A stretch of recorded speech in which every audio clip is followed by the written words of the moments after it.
Talib was full. Herman and Shane Ray were limited, along with Emmanuel Sanders. He was limited. We had two DMPs. Gotts with his ankle, and Petco had a vet day. Questions? Doss, what happened there? We're trying to get better as a football team. Simply it. Can you fill the spot before the game, Vance? Probably not. Probably not. So for next week, figure out what you're Probably, yeah. Would it be We have time. defensive back or just Not sure. Okay. You talked about playing a clean game. Has that been amplified too on the road when you have had issues that when you don't play clean, it really gets amplified on the road in division? It does, but our concern now it's about the Broncos. It doesn't matter where we play, home or away. We want to play a clean game, meaning even 2+ in turnovers. That's what I mean when I say that. What's your concern level with Gotts for being available on Sunday? He's sore, but he's getting better day to day. So we'll see. Raiders, seemed like a couple players had some pushback about Ken Norton getting fired. Mm-hmm. Did you have any, type of people you had to talk to regarding with McCoy? None. Vince, what do you do? Do you figure Pagano will do roughly the same what Ken was doing, or how do you try Well, it won't be called the same, but the overall system won't change. I mean, it's been 10 weeks, and he's obviously been involved with the defense, since OTAs. So his influence, we've seen that. So how he calls it, I'm not sure, but the overall system won't change. BJ, it's Thanksgiving, so Yes. What are you thankful for? Wow, that's easy. My family, and that's first off, my wife and my 2 kids, and this job. It's a great job, this city to live in. So a lot of things. No turnovers? No turnovers.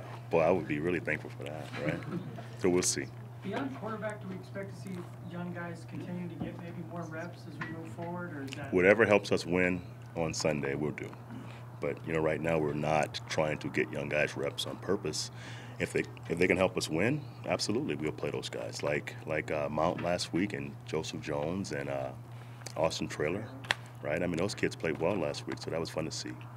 Crabtree, I believe that will be playing this time, wasn't in week 4 when Yeah. we played him. How does that change how you block him? What does he bring that makes him challenging? Well, he brings another receiver that can hurt us, so we have to have a plan to defend both receivers and a tight end. I mean, this trio of receivers, meaning Cooper and Crabtree and 87, the tight end, it's a tough group, so it takes more game planning when you have 3 guys versus only having 2. Why has Cook done so well the last few games? I tell you what, watching him over the years, he's been a guy who's always had great long speed and had great receiving skills. Watching him in Green Bay last year, he had a great year. So I'm not surprised that he is playing so well in the last month. He's got a great skill set. He's long and tall, and with speed. So I'm not surprised he's playing well.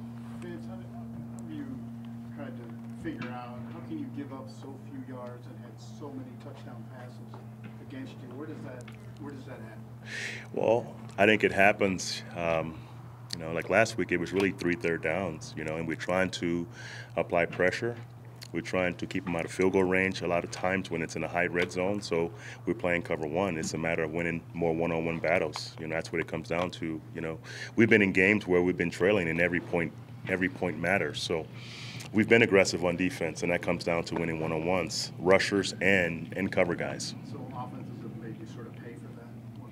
Well, I would say this, we're trying to play stout defense, so they've taken some shots vertically that we have to play better, in those spots.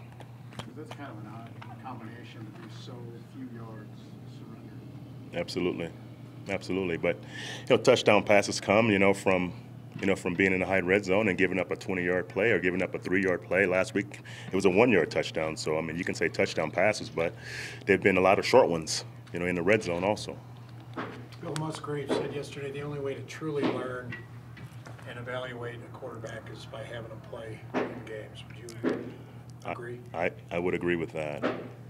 Practice is a controlled environment, so for a young guy to get better at playing quarterback, he has to play in real games, where things are not controlled for him, and he has to make his reads, and he has to overcome adversity, all those things. That comes from playing in football games. I agree. Can a guy show you he's ready for that challenge in front? Oh, wow, that's a good question. You know, my experience would tell you no, you know, because you never know how the game's going to look. And that's every young guy playing, from a defensive back to an offensive tackle to a quarterback. You don't know until the live bullets, you know, start to occur, you know, and how they handle adversity, how they bounce back, you know, what their football IQ's like on game day. You won't know until they play. He seemed real pleased the idea that you told him to kind of color outside the lines if you need to. Yeah. Don't be so restrictive. Is that kind of part of it, so the athleticism will play out? Absolutely. You know, you don't want Paxton to drop back and go through his progression and kind of just hold the ball and kind of sit there. I mean, he has legs, so take off and run. So don't become a stiff pocket passer when you're not that guy. You know, if you got legs, use them, man. So I'm looking forward to watching him on third downs. If it's not there, just take off and run and see what happens. Okay, thank you, Coach. All right, guys, thank you. Okay, thanks.